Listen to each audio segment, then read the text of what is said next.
A1 news TV में आपका स्वागत है। बुलेटिन की शुरुआत करते हैं कुछ अहम खबरों से। देश की अर्थव्यवस्था में जहां सुनामी की स्थिति बन गई है, वहीं रुपया लगातार गिर रहा है और शेयर बाजार भी खस्ताहाल पहुंच चुका है। डॉलर के मुकाबले रुपया आज रिकॉर्ड 57 पैसे की गिरावट के साथ 73.77 रुपए तक पहुंच गया। सरकार जहां इसे अंतर्राष्ट्रीय बाजार में उथल पुथल का असर बता रही है, तो वहीं विपक्ष सरकार पर हमलावर है। रुपए की गिरती कीमत पर कांग्रेस अध्यक्ष राहुल गांधी ने मोदी सरकार पर तंज कसा। राहुल ने ट्वीट कर कहा कि it's not breaking, it's broken, मतलब ये टूट नहीं रहा, टूट चुका है।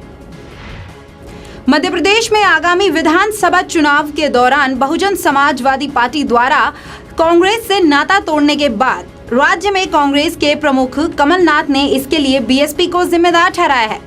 उन्होंने कहा कि बीएसपी जो सीटें मांग रही थी, वहां उसके जीतने की कोई उम्मीद नहीं थी और जो सीटें वो जीत सकते थे, उनकी सूची में ही नहीं थी।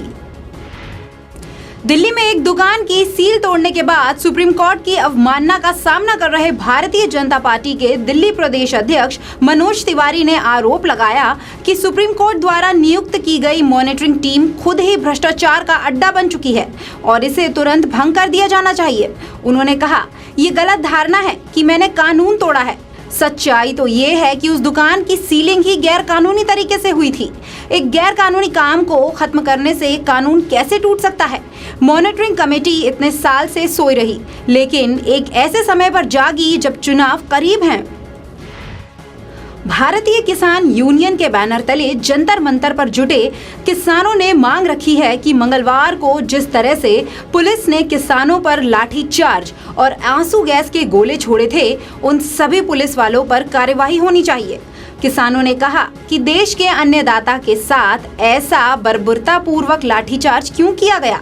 पानी की बौछार, रबड़ की गोलियां, आंसू गैस के गोले के इस्तेमाल के खिलाफ सभी किसानों में गहरी नाराजगी है। भारत में अवैध रूप से रह रहे रोहिंग्या नागरिकों को वापस उनके देश म्यांमार भेजने की प्रक्रिया शुरू हो गई है। गुरुवार को 7 रोहिंग्या नागरिकों को भेजा भी जा रहा है। इसके खिलाफ सुप्रीम कोर्ट में वरिष्ठ वकील प्रशांत भूषण की तरफ से याचिका दायर की गई थी, जिसे सुप्रीम कोर्ट ने खारिज कर दिया। यानी अब सभी 7 रोहिंग्या नागरिकों को आज ही वापस भेजा जाएगा। गुजरात के बर्खास्त आईपीएस अधिकारी संजीव भट्ट की पत्नी की याचिका को सुप्रीम कोर्ट ने खारिज कर दिया। संजीव भट्ट की पत्नी ने कोर्ट में दायर याचिका में कहा था कि उनके पति को सुप्रीम कोर्ट में याचिका दायर नहीं करने दी जा रही है। मुख्य न्यायाधीश रंजन गोगोई की बेंच ने याचिका खारिज करते हुए कहा कि संजीव भट्ट हाईकोर्ट जा सकते हैं। आपको बता दें कि साल 1998 के पालनपुर ड्रग प्लांटिंग केस में संजीव भट्ट ने एक वकील को झूठे मामले में फंसाया था, जिसके बाद पुलिस ने 5 सितंबर को संजीव भट्ट को गिरफ्तार किया और तब से लेकर आज तक वो जेल में है।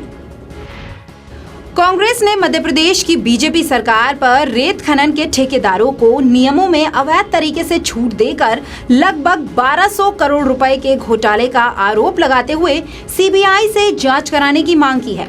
इसके अलावा मुख्यमंत्री शिवराज सिंह चौहान और खनन मंत्री के इस्तीफे की मांग भी की गई है। कांग्रेस का आरोप है कि बीजेपी के नेताओं के संरक्षण में पूरे प्रदेश में खनन माफियाओं ने दबंगई से रेत का अवैध खनन किया है। इससे राज्य के राजस्व को हानि पहुंची है। लंबे समय से बंद पड़ी एशिया की पहली पेपर मिल फिर से शुरू होने जा रही है। मध्य प्रदेश के नेपा नगर में नेपा पेपर मिल के जीर्णोद्धार के लिए 469 करोड़ का पैकेज मंजूर किया गया है। प्रधानमंत्री नरेंद्र मोदी की अध्यक्षता में हुई केंद्रीय मंत्रिमंडल की बैठक में बुधवार को मिल के जीर्णोद्धार के लिए पैकेज की मंजूरी दी गई। दाती महाराज के खिलाफ यौन उत्पीड़न का मामला अब सीबीआई के हवाले कर दिया गया है। दिल्ली उच्च न्यायालय ने बुधवार को मामले की जांच का जिम्मा सीबीआई को सौंप दिया। अभी तक मामले की जांच दिल्ली पुलिस कर रही थी। अदालत ने एजेंसी को 3 हफ्ते के भीतर जांच रिपोर्ट सौंपने को कहा है। मामले की अगली सुनवाई 30 अक्टूबर को होगी। AK-47 बरामदगी मामले में मुंगेर पुलिस ने सर्चिंग का अपना दायरा बढ़ा दिया है। बरदहा गांव के आसपास के इलाके से निकलकर गंगा नदी के किनारे जाल से सर्चिंग की जा रही है। इसके अलावा नाव को भी सर्चिंग अभियान में लगाया गया है। खुद मुंगेर एसपी टीम को लीड कर रहे हैं। एसपी राम बाबू ने कहा कि पुलिस को जल्द सफलता मिलेगी और आरोपियों का स्पीडी ट्रायल होगा। अभी 20 से ज्यादा लोगों की गिरफ्तारी होनी है। 13 लोगों को गिरफ्तार किया जा चुका है। आपको बता दें, मंगलवार को गिरफ्तार आरोपी मंजर के घर से AK-47 के पार्ट्स बरामद किए गए थे। उत्तर प्रदेश की राजधानी लखनऊ में बीती रात 2 भाइयों की हत्या से सनसनी फैल गई। आरोप है कि ठाकुरगंज के मुसाहिबगंज में कार से जा रहे 2 सगे भाइयों इमरान और अरमान को पहले तो हमलावरों ने रोककर आधे घंटे तक पीटा और फिर गोली मारकर फरार हो गए। पुलिस ने मामले में मुख्य आरोपी साहिल उर्फ छोटू को गिरफ्तार कर लिया है। दिल्ली के सीमापुरी इलाके में बिजनेस में इन्वेस्ट करने का लालच देकर 2 लोगों ने 25 साल की महिला से दिलशाद कॉलोनी के घर में रेप किया। महिला का आरोप है कि 2 लड़कों के साथ एक 19 साल की लड़की ने भी उसके साथ यौन शोषण किया। सीमापुरी पुलिस थाने में रेप का मामला दर्ज। पुलिस एक आरोपी को गिरफ्तार भी कर चुकी है। बिहार के मुजफ्फरपुर बालिका गृह यौन शोषण मामले की जांच कर रही सीबीआई की टीम को बुधवार को सिकंदरपुर में एक शमशान घाट से कंकाल मिला, जिसे वो फॉरेंसिक जांच के लिए अपने साथ ले गए। इससे घटना के कई राज खुलने की संभावना जताई जा रही है। जम्मू कश्मीर के कुलगाम जिले में एक मां ने अपने बेटे से आतंकी ना बनने की गुहार लगाई है। बताया जा रहा है कि कुलगाम के भूमप्रीत के रहने वाले शोएब मोहम्मद लगभग 10 दिन से अपने घर से कॉलेज के लिए निकला था, लेकिन देर शाम तक वापस नहीं लौटा।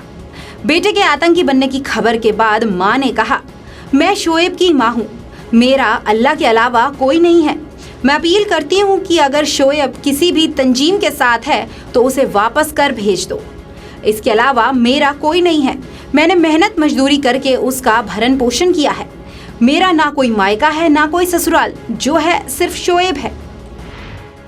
वेस्ट बंगाल में सिंगर शान के म्यूजिक कॉन्सर्ट में केंद्रीय मंत्री बाबुल सुप्रियो को ना जाने की धमकी दी गई। बाबुल सुप्रियो ने पश्चिम बंगाल पुलिस पर धमकी देने का आरोप लगाते हुए कहा कि आसनसोल में शान और केके का शो चल रहा है। शान ने मुझे शाम को फोन करके बताया कि पुलिस ने उन्हें सोते समय जगाकर कहा कि अगर उनके शो में मैं जाऊंगा तो उनके शो का लाइसेंस रद्द कर देंगे। दिन भर की ताजा तरीन खबरों में फिलहाल मेरे साथ इतना ही। आप देखते रहिए A1 न्यूज़ टीवी। नमस्कार।